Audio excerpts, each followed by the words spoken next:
ஒரு தாய் கிழவிய பார்த்து அந்த ஊரே பயந்து போயிருந்ததுன்னா, அந்த தாய் கிழவி என்னென்னலாம் பண்ணியிருப்பாங்க பார்த்துக்கோங்க. இன்னைக்கு நான் என் ஃப்ரெண்ட்ஸோட பார்த்துட்டு வந்த படம் தான் தாய் கிழவி. நான் இந்த படத்த பார்த்துட்டு என்னோட ஹானஸ்டான ரிவ்யூவ சொல்றேன். இந்த வீடியோவ சேவ் பண்ணிட்டு நம்ம ஐடியா ஃபாலோ பண்ணிக்கோங்க. இந்த படத்துல பாத்தீங்கன்னா நம்ம ராதிகா மேம் தான் தாய் கிழவி ரோல் பண்ணியிருக்காங்க.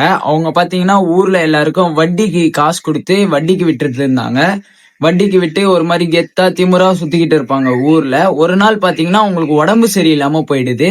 அவங்களுக்கு பாத்தீங்கன்னா மொத்தம் 3 பசங்க ஒரு பொண்ணு. அந்த தாய் கிழவியோட பசங்க வந்து பார்க்கும்போது அந்த தாய் கிழவி பாத்தீங்கன்னா அவங்க கிட்ட ஒரு சீக்ரெட் சொல்றாங்க. அந்த சீக்ரெட்டுக்கு அப்புறம் என்னென்ன இன்ட்ரெஸ்டிங்கான விஷயம் எல்லாம் நடக்குதோ அந்த விஷயம் தான் இந்த படமே. இந்த படத்துல பாத்தீங்கன்னா காமெடி பிளஸ் இன்ஃபர்மேஷன் சொல்லிட்டு ஒரு மாதிரி நல்லா எடுத்துட்டு போயிருப்பாங்க படத்தை. என்ன கேட்டீங்கன்னா அந்த லாஸ்ட் கிளைமேக்ஸ்ல வர 15 மினிட்ஸ் இன்ஃபர்மேஷனுக்காகவே இந்த படத்தை போய் பார்க்கலாம். என்ன கேட்டீங்கன்னா ரொம்ப பொறுமை இருக்கவங்க இந்த படத்தை பார்க்கலாம். ஏன்னா படம் பாத்தீங்கன்னா ரொம்ப பொறுமையாவே எடுத்துட்டு போயிருப்பாங்க.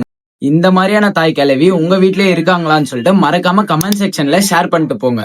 இந்த படத்துக்கு என்னோட ரேட்டிங் பாத்தீங்கன்னா 10க்கு 8 கொடுப்பேன். ஏன்னா இந்த படத்துல வர இன்ஃபர்மேஷன் எல்லாருக்கும் கண்டிப்பா போய் சேரணும். அதுக்காகவே இந்த படத்தை போய் பாருங்க.